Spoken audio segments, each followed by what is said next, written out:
Bonjour. Les doubles contraintes, c'est 2 injonctions contradictoires. Alors, elles peuvent être, données un jour, l'une injonction, le lendemain l'autre. Par exemple, des parents qui vont dire à leur ado: «Tu oui, tu pourras sortir samedi chez tes copains» et puis le lendemain ou quelques heures plus tard: «Ouais, mais tu es toujours en train de sortir, tu es toujours, tu travailles pas assez, puis quand tu sors, je suis morte d'inquiétude». Bon, mais tu peux quand même sortir, mais bon, voilà. Ça, c'est une double contrainte en différé. Il y a aussi la double contrainte avec, c'est certainement celle qui va suivre chez la même personne, avec, mais ma bouche dit quelque chose, mais tout le reste de mon corps dit exactement le contraire. Genre: «Oui, tu peux sortir comme tous les soirs avec tes copains, je sais que tu t'en fiches de tes études, tu t'en fiches de ce que je ressens, mais vas-y, sors, tu es libre». Ouais, d'accord, l'ado, il va passer une bonne soirée là. Heu, donc dans sa tête, on lui programme un match de ping-pong infernal où d'un côté, il va se dire: «Oui, elle m'a dit, je sors, je peux». De l'autre côté, bah, oui, ben, visiblement, elle a pas l'air d'être contente. «Ah oui, mais elle m'a quand même dit de sortir, si je veux». «Ah mais elle a quand même pas l'air contente». Toum, toum, toum, toum. De quoi à ce que un coup à ce que l'ado, boive un verre à la santé de chacune de ses injonctions et revienne en zigzag, ce qui est un peu à l'image du match de ping-pong. Enfin, c'est pas une obligation pour lui non plus, hein, mais franchement, la situation est dure à vivre.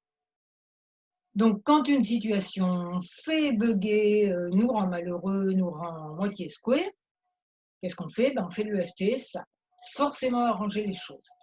Je me présente, je suis Claude Canivez, thérapeute EFT et auteur du blog «J'aime l'EFT».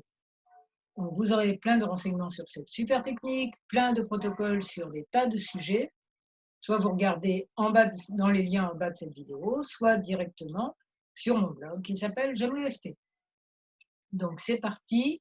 Si vous ne connaissez pas, vous faites les mêmes gestes que moi. Si vous connaissez, que vous avez l'habitude de certains gestes, vous refaites les mêmes et vous répétez les phrases que je vais dire. Donc même si, on va reprendre l'exemple de l'ado, hein, même si maman me dit, tu peux sortir, et qu'à côté de ça, elle me dit, faut pas sortir. Et que dans ma tête, ça bug complètement et que j'ai juste envie de faire des bêtises pour sortir de ce match de ping-pong infernal ou encore de ne pas sortir du tout, ou encore de me gâcher ma soirée, je suis quand même une personne valable et j'ai le droit d'être heureux et j'ai une sagesse intérieure et même les parents en ont une aussi, même si là, on la voyait pas trop. Même si je me sens complètement perturbée par ces doubles contraintes qui se produisent plus ou moins à longueur de journée,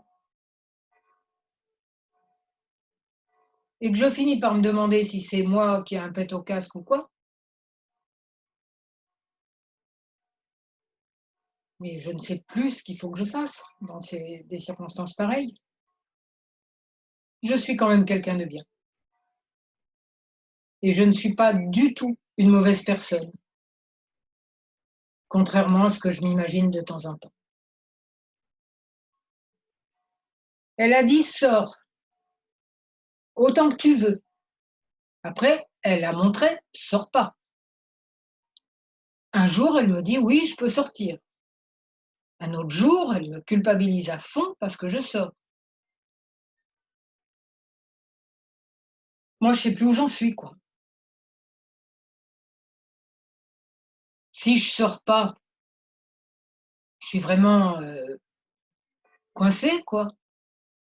De quoi je vais avoir l'air devant les copains? Et si je sors, je suis un sale gosse. Là, je tapote sous les bras, ensuite ça sera sous les seins. Si je sors, je serai un sale gosse. Un sale ado, révolté, méchant, cruel avec ses parents. Mais si je sors pas pour leur faire plaisir, je perds tous mes copains. Peut-être que mes copains sont pas gentils, ils devraient comprendre. Tiens, il y a encore une autre question tordue que je m'étais pas posée. Peut-être que mes copains sont pas gentils, que je devrais en avoir d'autres. Peut-être que c'est moi qui suis pas gentil, que c'est moi qui comprends rien à comment avoir une bonne relation avec ses parents, que c'est moi qui suis paresseux, stupide, que peut-être si je travaillais mieux, j'aurais fini tout mon travail le samedi. Ouais, enfin le travail, il repousse tout le temps, quoi. Il y en a toujours plus. Et puis même si j'ai 15, mes parents me demandent pourquoi j'ai pas 18. Et on conclut que c'est parce que je sors trop. J'en ai marre. Je voudrais les aimer, mes parents. Mais franchement, comme ils font, j'ai pas envie. Aime tes parents. N'aime pas tes parents parce que franchement, ils sont chiants. Tu dois aimer tes parents. Tu ne dois pas aimer tes parents parce que tu vas devenir complètement gaga avec eux. Sors, sors pas, aime, aime pas. Sois libre, c'est une contrainte, c'est une obligation. Tu dois être libre, tu dois être spontané. Et si je dois, c'est plus c'est plus de la liberté. C'est toi qui comprends rien. Ah ça, c'est sûr que je comprends rien. J'y comprends plus rien. Bon, la bonne nouvelle, c'est que c'est juste mon conscient qui n'y comprend plus rien. Et plus il pédale dans la semoule comme ça, plus il joue le match de ping-pong de fou où chaque partie de moi se renvoie la balle, fais ça, non, fais le contraire, fais ça, non, fais le contraire, plus mon mental, mon conscient patauge comme ça, plus je me sens mal, même dans mon corps, j'en tremble presque. Ah oui, trembler, c'est on va ici, on va ici, on va ici, on va ici, tout ça très vite. On est marre de trembler, plus je me reproche, bien sûr. Ça fait peur tout ça, c'est complètement dingue. Qu'est-ce que je suis en train de faire de ma vie, moi? Je suis en train de la rater? Je suis en train de passer à côté? J'en ai marre. Mais au fait, une partie de moi n'est pas perturbée par tout ça. J'ai une sagesse intérieure. Une sagesse intérieure, c'est un axe vertical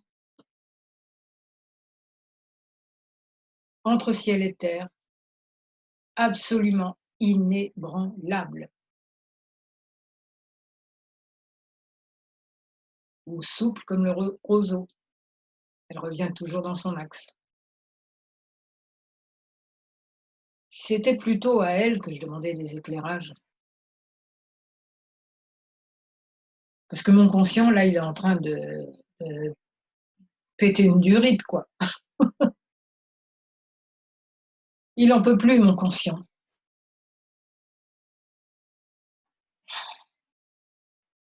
Il en peut plus, je suis fatiguée.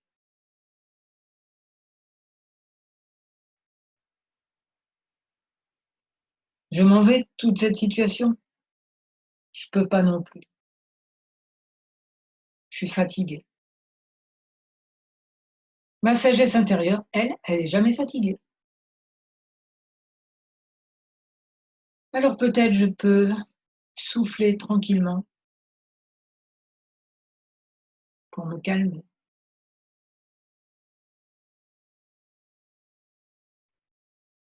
Pas prendre une grande respiration, juste souffler doucement,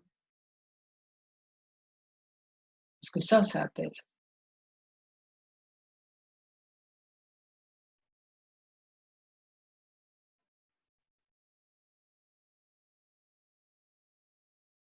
Et peut-être je peux écouter à l'intérieur de moi ce que je veux vraiment.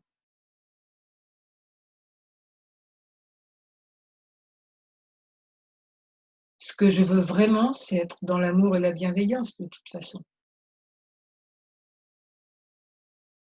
Je pense pas qu'au plus profond de moi, je veuille me fâcher avec tout le monde, ni les parents, ni les copains.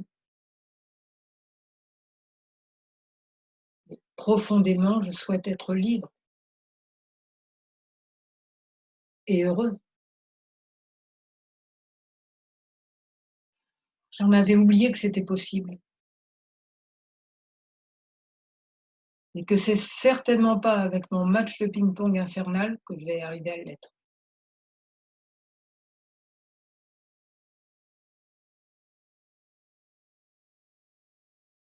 On pose les raquettes, on trouve un autre jeu pour le moment.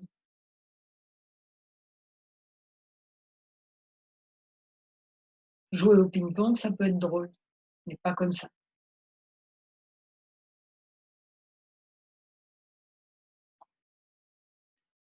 Je pose les raquettes et je regarde à l'intérieur de moi.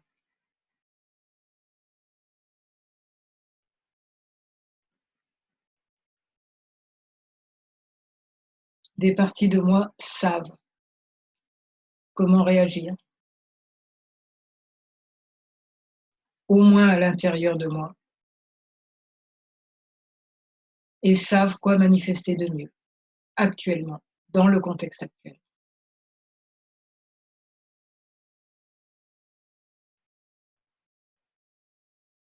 Ma sagesse intérieure sait ce dont j'ai besoin maintenant.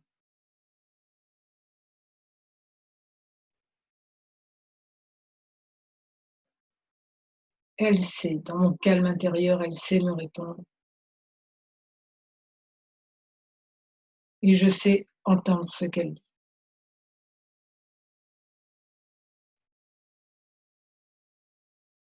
Et comment elle me conseille d'être quand même dans mon cœur et dans l'amour. Parce que c'est forcément là qu'est le meilleur de moi-même.